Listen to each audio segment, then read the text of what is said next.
শিক্ষার্থীরা কেমন আছো তোমরা? আশা করি সবাই ভালো আছো আর ভালো থাকবে এটাই হচ্ছে আমাদের কামনা।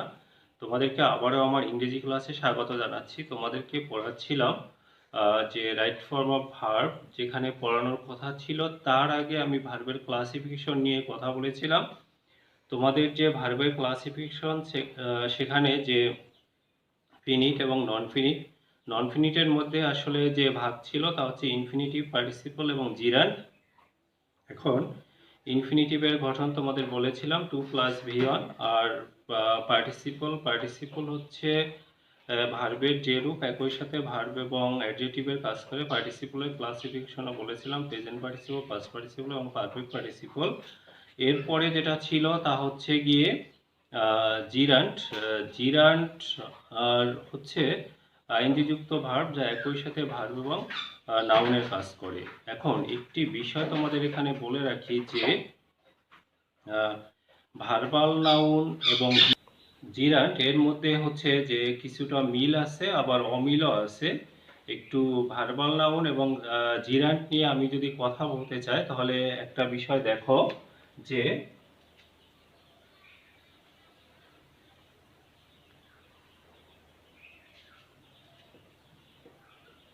ভার্বাল নাউন হচ্ছে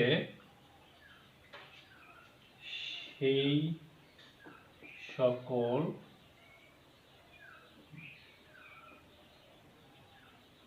সকল জিরান্ট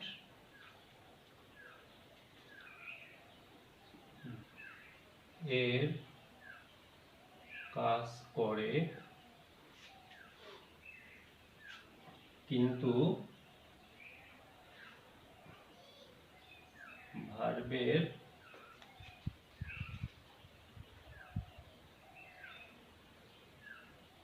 কাজ করে না। তাহলে একটা বিষয় দেখো কি যে ভার্বাল নাউন হচ্ছে সেই সকল জিরান্ট যা নাউনের কাজ করে কিন্তু ভার্বের কাজ করে না। ভার্বাল নাউন মূলত দুই ভাবে গঠিত হয়, একটা হচ্ছে সাফিক্স যোগে আর একটা হচ্ছে ভার্বের সাথে আইএনজি যোগ হয়ে। একটু দেখো যেমন সাফিক্স যোগে যেভাবে সাফিক্স যোগে কিভাবে গঠিত হয় একটু দেখো। যেমন আমরা যদি বলি অ্যাকসেপ্ট, এর সাথে আমরা যদি, তোমরা জানো এন্স, অ্যাকসেপ্ট এর সাথে এটা হচ্ছে সাফিক্স, তাহলে অ্যাকসেপ্টান্স হলো কি অ্যাকসেপ্টান্স।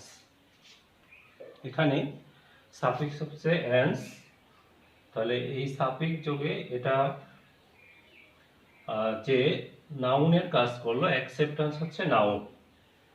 আবার যদি আমরা অন্য একটি উদাহরণ দেই দেখো, যেমন জাস্ট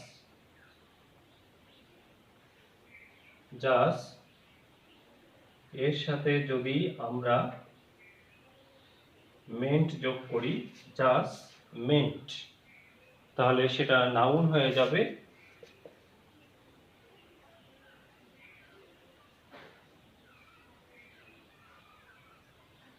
জাজমেন্ট, এই যে মেন্ট যোগ করলাম এবং এন্ডস যোগ করলাম, অ্যাকসেপ্টেন্স, এই যে সাফিক্স যোগে যোগ যে করলাম এটাই হচ্ছে কি ভার্বাল নাউন। এরপরে আসো যদি আমরা বলি যে আইএনজি যোগে গঠিত হয়, যেমন আমি যদি বলি বিলিভ, এর সাথে আইএনজি যোগ করলে বিলিভিং,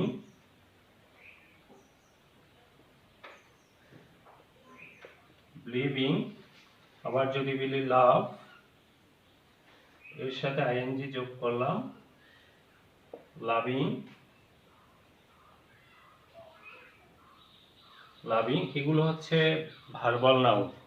তাহলে এখানে একটি বিষয় তোমাদের বলে রাখি, যেমন মনে করো যে আমি বিলিভের কিন্তু শেষে ই বাদ দিয়ে তারপরে আইএনজি যোগ করলাম, আবার লাভেরও আমরা ই বাদ দিয়ে তারপরে আইএনজি যোগ করলাম লাভিং, যেমন ই নেই, এখানে ই নেই। আইএনজি যোগের কতগুলো নিয়ম আছে, যে নিয়মগুলো তোমাদেরকে এর আগেও বলেছিলাম, তারপরে একবার স্মরণ করিয়ে দিচ্ছি। যে সমস্ত ভার্বের শেষে অনুচ্চারিত ই থাকে সেখানে ই উঠে গিয়ে তারপরে আইএনজি যোগ করতে হয়। যেমন দেখো ব্লিভ, আমরা কিন্তু ভি পর্যন্ত উচ্চারণ করি, ভি পর্যন্ত উচ্চারণ করি। লাভ, আমরা কিন্তু লাভি বা ভিলিবি। অনুরূপভাবে আমরা যদি বলি মেক, কে পর্যন্ত উচ্চারণ করি, মেকি বলি না, টেকি বলি না, হ্যাভি বলি না। তাহলে যে সমস্ত ভার্বের শেষে অনুচ্চারিত ই থাকে সেখানে ই উঠে গিয়ে তারপর আইএনজি যোগ করতে হয়, এটা হচ্ছে একটা নিয়ম। আর একটা নিয়ম হচ্ছে যে সমস্ত ভার্বের শেষে, মনে করো যে এখানে একটু দেখো, যে সমস্ত, যেমন ডাই, লাই, যে সমস্ত ভার্বের শেষে আই থাকে সেখানে আই উঠে গিয়ে ওয়াই হয়, তারপরে আইএনজি যোগ করতে হয়, আইএনজি যোগ করতে হয়। এরপরে আসে যে যে এক সিলেবল বিশিষ্ট ভার্বের শেষের অক্ষর যদি কনসোনান্ট হয় এবং কনসোনান্টের আগে যদি একটি মাত্র ভাওয়েল থাকে, তাহলে শেষের কনসোনান্টটি দুইবার হয়, তারপর আইএনজি যোগ করতে হয়। যেমন আমি যদি বলি কাট, কাট শেষের অক্ষরটা কনসোনান্ট, কনসোনান্টের আগে একটি মাত্র ভাওয়েল আছে, সুতরাং কাটিং বানান সিইউটিটি, শেষের কনসোনান্টটি দুইবার হবে, তারপরে অনুরূপভাবে মনে করো পুট, পুটিং, এভাবে। তাহলে আইএনজি যোগের টোটাল আমি তিনটি নিয়ম বললাম। প্রথম যেটা বললাম তা হচ্ছে যে সমস্ত ভার্বের শেষে অনুচ্চারিত ই থাকে সেখানে ই উঠে গিয়ে তারপরে আইএনজি যোগ করতে হয়। যে সমস্ত ভার্বের শেষে আই থাকে সেখানে আই বাদ গিয়ে ওয়াই হয় এবং তারপরে আইএনজি যোগ করতে হয়। আর যে সমস্ত এক সিলেবল বিশিষ্ট ভার্বের শেষের অক্ষর যদি কনসোনান্ট হয় এবং কনসোনান্টের আগে যদি একটি মাত্র ভাওয়েল থাকে, তাহলে আইএনজি যোগ করতে হলে শেষের কনসোনান্টটি দুইবার হবে এবং তারপর আইএনজি যোগ করতে হবে। যেমন যেমন আমি যদি বলি, যেমন ইট, যদি বলি ইট, এখানে কিন্তু শেষের অক্ষর কনসোনান্ট, কিন্তু তার আগে দুটি ভাওয়াল আছে, যার জন্য আমরা এখানে ইট বানানে কিন্তু শুধু আইএনজি যোগ করে দেই। যাই হোক না কেন, এটা ছিল আইএনজি যোগের নিয়ম। এখন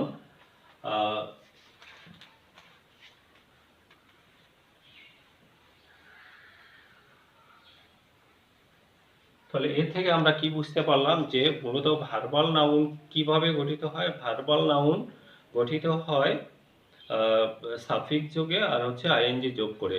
আর একটি বিষয় তোমাদের এখানে বলে রাখি, যে সকল জিরান্ডই মূলত কি ভার্বাল নাউন, কিন্তু সব ভার্বাল নাউন জিরান্ড নয়। এখন আর ভার্বাল নাউন মূলত কিসের কাজ করে, মূলত নাউনের কাজ করে, যা জিরান্ডের কাজ, যা ভার্বের কাজ করে না। যাই হোক, এরপরে যে বিষয়টা তোমাদের যে এখানে যে মেইন ভার্বের পর্বে যদি আসি, সেখানে ছিল main verb, auxiliary verb. Main ভার্বের অক্সিলারির মধ্যে প্রাইমারি অক্সিলারি, মডালস অক্সিলারি। মূলত যে আমাদের যে প্রাইমারি অক্সিলারিগুলো আছে সেগুলো কিন্তু কখনো কখনো মেইন ভার্বেরও কাজ করে। তোমাদের এখানে বলে রাখি যে একটি সেন্টেন্সের মধ্যে যদি একটি মাত্র ভার্ব থাকে, সেই ভার্বটি দেখতে যেমনই হোক না কেন সেটি কিন্তু মূল ভার্বের কাজ করবে। যেমন আমি যদি একটি উদাহরণ দিতে চাই, দেখো আই হ্যাভ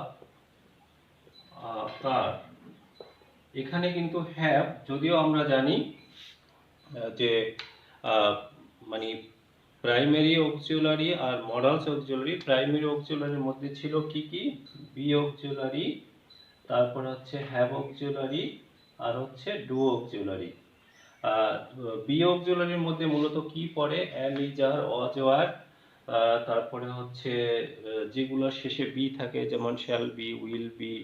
তারপরে কি পড়ে, যে বিং, তারপরে বিইআইএনজি বিং। তারপরে মনে করো শ্যাল হ্যাভ বিন, যে শেষে বিন আছে, এগুলো কি বি অক্সিলারির মধ্যে পড়ে। আর হ্যাভ অক্সিলারির মধ্যে মূলত হ্যাভ, হ্যাজ, হ্যাড পড়ে। আমি যদি বলি শ্যাল হ্যাভ, এখানে কিন্তু শেষে হ্যাভ আছে, যার কারণে এটা হ্যাভ অক্সিলারি। এরপরে ডু অক্সিলারির মধ্যে মূলত তিনটি আছে, ডু, ডাস এবং ডিড। এই হচ্ছে মূলত প্রাইমারি অক্সিলারি, বাকিগুলো মডালস অক্সিলারি। এখন প্রাইমারি অক্সিলারি একটি সেন্টেন্সের মধ্যে একটি ভার্ব আসলে অক্সিলারি না মেইন ভার্ব, এটি ডিপেন্ড করবে এর অবস্থানের উপর। আমি আবার বলছি, একটি সেন্টেন্স কি বললাম, যে একটি সেন্টেন্সের মধ্যে একটি ভার্ব এটি অক্সিলারি ভার্বের কাজ করবে না মেইন ভার্বের কাজ করবে, এটি মূলত তার অবস্থানের উপর ডিপেন্ড করবে। আসলে আমি কি বোঝাতে চাচ্ছি একটু দেখো। যেমন হ্যাভ, আমরা জানি হ্যাভ হচ্ছে একটি প্রাইমারি অক্সিলারি এবং এটা হ্যাভ অক্সিলারির মধ্যে পড়ে। কিন্তু এই সেন্টেন্সে আই হ্যাভ এ কার, এখানে কিন্তু হ্যাভ হচ্ছে মেইন ভার্ব। হ্যাভ হচ্ছে এখানে কি মেইন ভার্ব, কারণ এখানে একটি মাত্র ভার্ব আছে, সুতরাং এটি মেইন ভার্ব। অক্সিলারি ভার্ব হতে হলে অবশ্যই তারপরে মেইন ভার্ব থাকতে হয়। তার মানে হচ্ছে যে একটি থাকবে মেইন ভার্ব, তার আগে টি বা আগের গুলো হবে অক্সিলারি ভার্ব। আবার আমি যদি একটি সেন্টেন্স লিখি, দেখো, আই হ্যাভ বট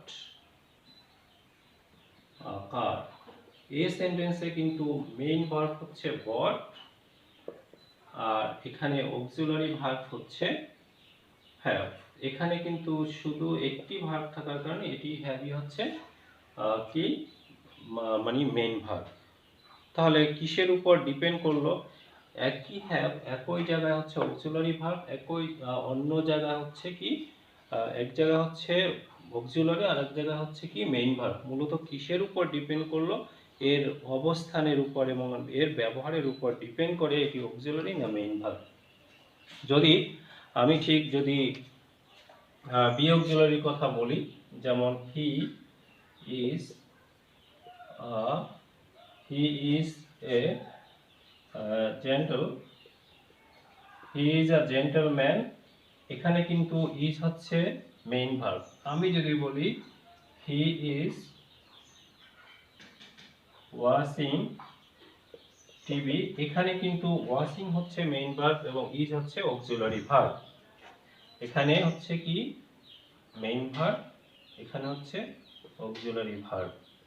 আরেকটি উদাহরণ যদি আমি ডু এর কথা বলি, যেমন হি সাপোজ ডাস দ্য ওয়ার্ক, এখানে ডাস মানে হচ্ছে ডু, এটি হচ্ছে মেইন ভার্ব।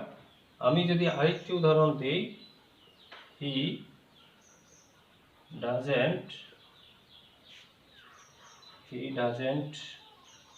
গো দেয়ার, সে সেখানে যায় না, এখানে কিন্তু ডাজ হচ্ছে অক্সিলারি ভার্ব।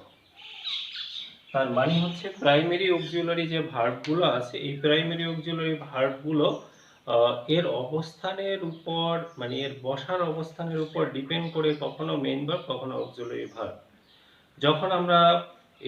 যখন আমরা মেইন ভার্বের অবস্থানের উপর ডিপেন্ড করে যখন মেইন ভার্ব, তখন আমরা কোনো কর্মী এটিকে বা এগুলোকে কখনোই আমরা অক্সিলারি চিনতেই করব না। কিন্তু অবস্থানের উপর ডিপেন্ড করে যখন সে অক্সিলারি কাজ করবে, তার মানে হচ্ছে তারপরে আর কোনো ভার্ব থাকবে, তখন সে হচ্ছে অক্সিলারি ভার্ব। আর যে মডালসগুলো আমরা can, could, may, might, should, would, ought to, এগুলো হ্যাভ টু, এগুলো হচ্ছে মডালস অক্সিলারি। এগুলো শুধু মডালসেরই কাজ করে। এগুলোর পরে কিন্তু আরেকটি ভার্ব থাকবে। এগুলো সাধারণত বলতে গেলে এগুলো কখনোই মানে মেন ভার্বের কাজ করে না। যেমন আমি যদি বলি আই ক্যান, তাহলে আই ক্যান টুকু শুধু বললে আমি পারি, এটা হয়, সেন্টেন্স হয়। কিন্তু যদি একটি বলি আই ক্যান ডু ইট, তাহলে ডু আনতে হলো। আমি যদি বলি আই হ্যাভ টু, এখানে হ্যাভ টু বললে শুধুমাত্র এটাই একটি অসম্পূর্ণ থেকে যায়। কিন্তু আই হ্যাভ টু কি এরপর একটি verb, I have to go, I have to do, এভাবে আরেকটি ভার্ব আনতে হয়। তাহলে সাধারণত কোনো কোনো ব্যতিক্রম ছাড়া মডালস অক্সিলারি গুলো বেশিরভাগ ক্ষেত্রেই কিসের কাজ করে? এগুলো মডালসেরই থাকে মেইন ভার্ব হিসাবে, তেমন একটা বসে না বললেই চলে। আর তোমাদের যে এই হচ্ছে মূলত ভার্বের যে বিষয়গুলো, যা হোক না কেন, আমরা এখন রাইট ফর্ম অফ ভার্বের নিয়মগুলো ধীরে ধীরে বোঝার চেষ্টা করব। যদি নিয়মে 1 নাম্বার নিয়মের কথা আমি বলি, তোমাদের একেবারে সহজ নিয়ম, যেটি তোমরা সবাই সব সময় শুনে থাকো, যে যদি subject third person singular number হয় তাহলে ভার্বের শেষে এস বা ইয়ের যোগ করতে হয়। কিন্তু এখানে আরো কিছু বিষয় আমি তোমাদেরকে যোগ করে বলবো যে ভার্বের শেষে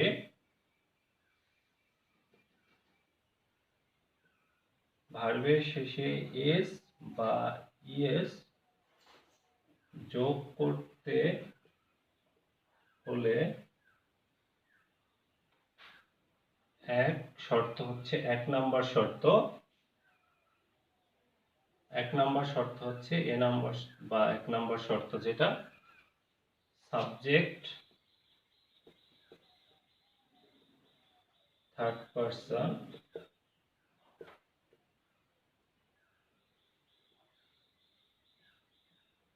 B subject singular number C সেন্টেন্সটি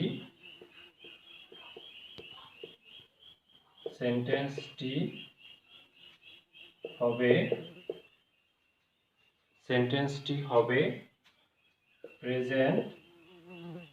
কি দাঁড়াচ্ছে দেখো, কি কি শর্ত? সাবজেক্ট থার্ড পারসন হবে, সাবজেক্ট হতে হবে সিঙ্গুলার নাম্বার এবং সেন্টেন্সটি হতে হবে প্রেজেন্ট ইনডেফিনিট টেন্স। তিনটি খেয়াল করো, এই তিনটি শর্ত তোমাকে মানতে হবে। যেমন আমরা একটি উদাহরণ দেই, শি রাইট আ লেটার। এই সেন্টেন্সের মধ্যে দেখো সাবজেক্ট এখানে থার্ড পারসন, এটি সিঙ্গুলার নাম্বার। তোমরা জানো পারসন হচ্ছে কয় প্রকার? 3 প্রকার।